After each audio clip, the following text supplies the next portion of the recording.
It's called Warhammer, and this tabletop fantasy war game set in a dystopian science fantasy universe was created in 1987 over in the UK. Here in Quesnel, local gamers recently attended a Warhammer tournament at KMAX Videos and Games.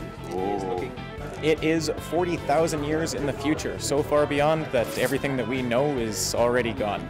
It is a very colorful backstory.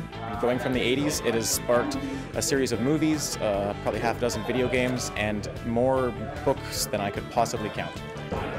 I started playing about 5 years ago, and I enjoy it because of the level of tactics and forethought needed to play the game. It's like chess, but way harder.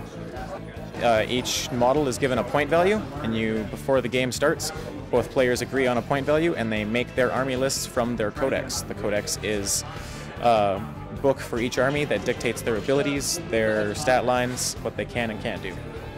They have come a long way. The kits are state-of-the-art models. I mean, they use a resin plastic blend that is tough, lightweight, and the level of detail is fantastic. Games Workshop has only increased the level of models and the level of collectability in the last years. It's only gotten better.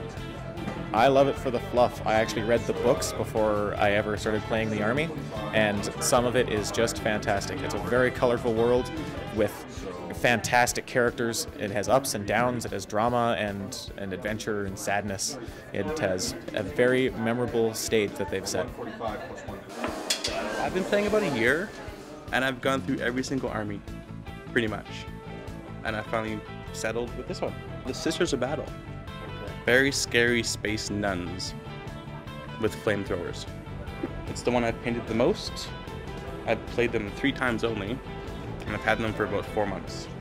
What do you find, what's the advantage of your army as opposed to, say, orcs? Flamethrowers. 5s and 6s. Oh, looking nice. That's how you start.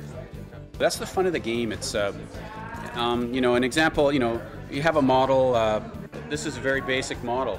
He's built, a little bit of modifications, but where you take it to the next level is where you put your heart and soul into a model and you paint it, like Jason's done, much better than I have.